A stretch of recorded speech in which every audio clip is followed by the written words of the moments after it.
So as a writer, when we want to show rather than tell, there's a writer that I have taken a lot of inspiration from, and his name is Bill Wallace. He has written a whole bunch of kids' books, and one of them I actually recommended to you on our book recommendation. But he actually started teaching teachers how to write.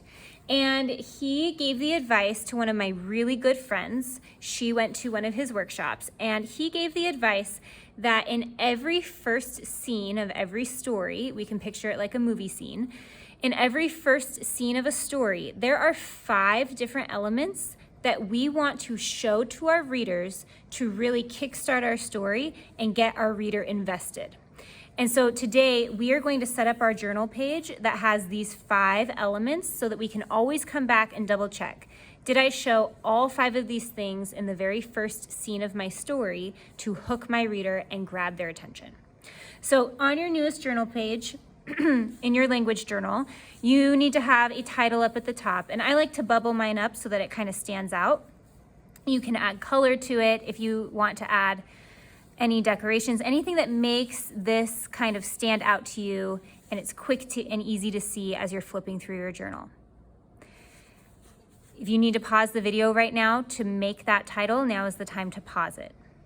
All right, so once you have your title, you are going to we're gonna make some space on here for 5 different things. Now, the first element or the first thing that Bill Wallace says needs to be shown in your first scene is time.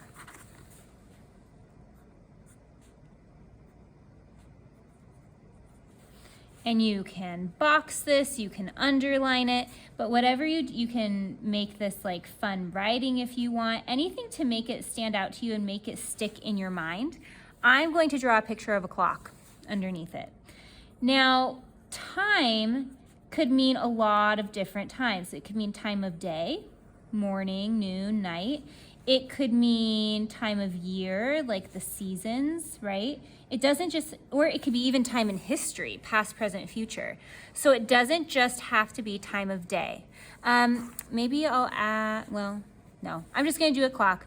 I almost started thinking about doing different seasons, but I'm just putting a clock. If you want to add any other sorts of pictures, you totally can. You can also add any notes that you want, like morning, noon, night, fall, winter, spring. But this is one thing that we always want to be showing, is the time. So I actually did not show that in my embellished summer writing. I guess someone could infer that it might be noon if the sun is beating down on me. It's definitely daytime, it's not nighttime. But we always want to make our reader infer what time it is through showing them with clues. We never want to just say, it was 12 o'clock. We want them to infer that it was 12 o'clock. All right, the next element that we always want to show to our readers is we want to show them the weather. And I think I'm gonna do this like a fancier, so it stands out in my mind.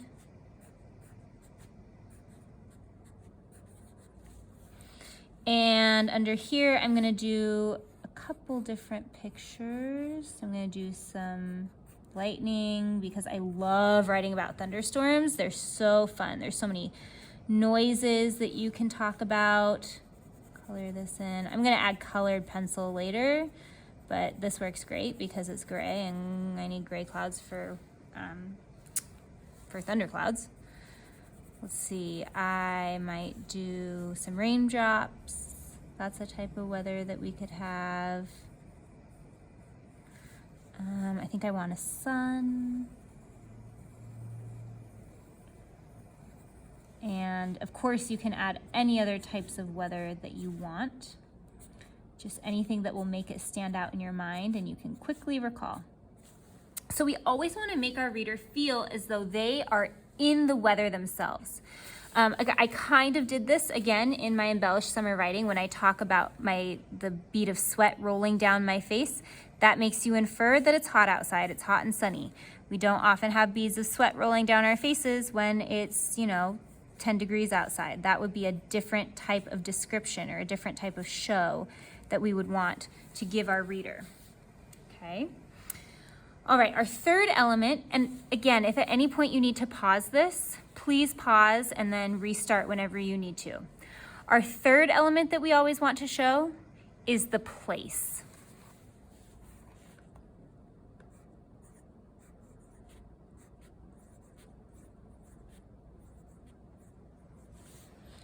And we want to show the place because the place is the setting, right? The setting has a lot of impact on our characters and what's happening to them. For me, I was trying to show the place of being at the beach. I was giving a lot of clues with the sand and the water lapping against rocks and the sun beating down and sunglasses on my head, people leaving and crunching on the sand. Gosh, what kind of picture should I do for a place? I guess I could do a beach. I'm just gonna do like some waves out there and do some water lapping against the beach. And then I'm gonna do a little bit of sand. I'll add some color so that this stands out more. But we always want to make our reader infer where the character is or where the story is taking place. If I wanted to do like a bedroom, if I wanted to show a bedroom, I would talk about clothes on the floor or looking out my window, talk about my alarm clock going off and I smack it and pull the covers up over my head. That would make my reader infer that the character is in a bedroom of some sort, right? The alarm clock would also help with indicating what time of day it was. So you can kind of start to see how different elements like time and place, they can really overlap well. So if you're showing place, sometimes you can also be showing time at the same time. All right, our fourth element that we always want to show, no matter what, is we want to start showing who our character is. We want to introduce a character. So I'm going to put character.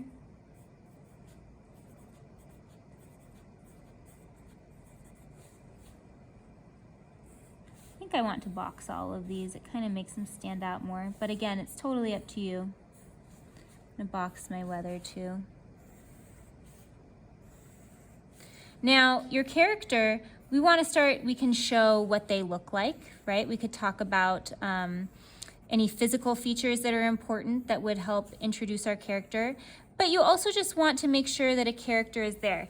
Now, even if you were just to say I, right? In my embellished summer writing, I said, I put my hand over my eyes to shield it. Or I was laying on a blanket and with a book in my hand. That right there is a very small clue that shows that my character is a reader if I say that they have a book in their hand. So you can think about little tiny things, actions that they can do, words they can say, that start to show little bits and pieces about who your character is, how they act, how they think, how they feel. All those little clues matter when you are introducing your character for the first time. You can do any sort of picture you want for a character.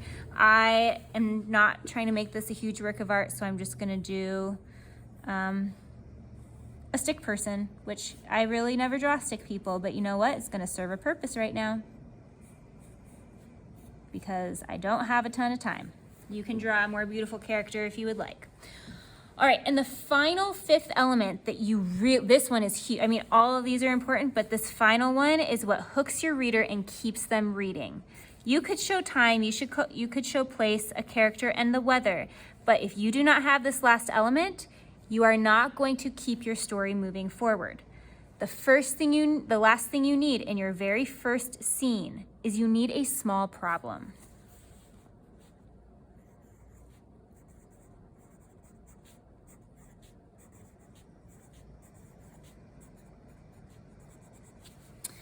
And the reason why you need a small problem is because problems are actually what keep stories moving forward. If there was never a problem in a story, we wouldn't have a story. Problems are what keep people reading, they are what keep people interested, and they are what keep the story having momentum. So this really, really, really is important. Now, I mean it when I say small. You do not want a huge climactic problem at the very beginning of the book, because if it's too big, then you need to build up to it. If you start with a huge, massive problem, you've kind of already reached the worst the problem could, My words are just falling out of my head today. You've kind of gotten as bad as the problem can get. So you always want to start with something small so that you can continue to build it up before you reach the climax of the story. So, for example, in my embellished summer writing, my small problem was that my character went to the edge of the water, they lifted their eyes up, they're looking out over the water, and suddenly they see something bright and green flash out of the water. That's a tiny problem. It's not a problem as in, oh no, they're not okay. But it's a problem because it's intriguing. We don't quite know what's going to happen. My character doesn't really know what's going to happen, and it gets your reader interested. Okay, so I'm just gonna put a big old question mark because problems pose questions for our characters. And I'm just kind of gonna make it look like alert, there's a problem.